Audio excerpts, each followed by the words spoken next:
আসসালামু আলাইকুম বন্ধুরা, কেমন আছেন? তো এভরিওয়ান, আবারও চলে এসেছি আপনাদের মাঝে। এই যে দেখেন, জাল মাছটা পিষায় নিয়েছে আর কিছুটা আস্ত দিয়ে দিয়েছি বন্ধুরা। কিভাবে দিচ্ছি দেখেন। এই যে জাল মাছ পিষায় নিয়েছি, তারপরে লঙ্কা গুঁড়ো দিচ্ছি, একটা ডিম ভেঙে দিচ্ছি, নুন হলুদের গুঁড়ো দিয়ে দিচ্ছি, রেগুলারে মশলা তরকারিতে যেগুলো দেয় সেগুলো দিচ্ছি, আর পেঁয়াজ কুচি দিয়েছি 2 বাটি, সাথে একটু আলু দিয়েছি। ওই যে বললাম যে পিষে নিয়েছি কিছুটা জাল মাছ, দেশি জাল মাছ, ইসার মাছও বলে এটাকে। আর কিছুটা বেসন দিয়ে দিলাম, আর কিছুটা গোটা রেখে দিয়েছি। জাল মাছের বড়া করে নিচ্ছি বন্ধুরা দেখেন, সাথে একটা ডিম দিলাম কিন্তু।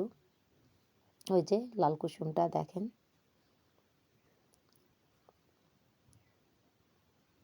ভাজার জন্য চলে গিয়েছি বন্ধুরা মাটির চুলাইতে দেখেন। ওই যে উপরে কিছু কিছু জাল মাছ আস্ত বড় বড় দিয়ে দিয়েছি, আর এভাবে ভাজে নিচ্ছি দেখেন।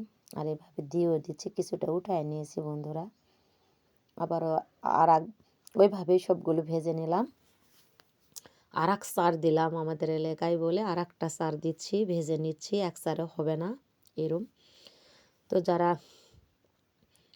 আমার চ্যালেঞ্জে নতুন, তারা ইউটিউবে সাবস্ক্রাইব করে নোটিফিকেশান অন করে দিয়ে রাখবেন। আর যারা সাবস্ক্রাইব করে আবার উঠায় নেন, প্লিজ দয়া করে সাবস্ক্রাইবই করবেন না তাহারা, যেহেতু উঠায় নেন।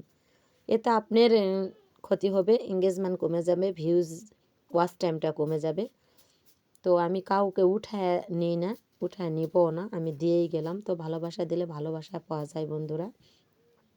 সাবস্ক্রাইব করে উঠায় নিলেন, সেই সাবস্ক্রাইব করার তো কোনো প্রয়োজন হয় না, তাই নয় কি?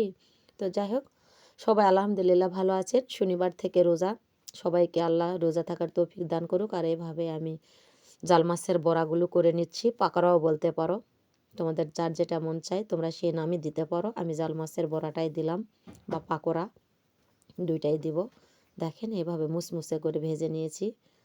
ইফতারিতে হলে না জমে যাবে, আর কোনো কিছুর প্রয়োজন হবে না। তো খুব সুন্দর করে এভাবে সবগুলো ভেজে নিচ্ছি বন্ধুরা দেখেন। এই যে আস্ত কিছুটা দিয়েছি, কিছুটা পিষে নিয়েছি, সাথে কিন্তু একটু বেসনও দিয়ে দিয়েছি, চালের গুঁড়ি দিয়ে দিয়েছি মুড়মুড়ে হওয়ার জন্য।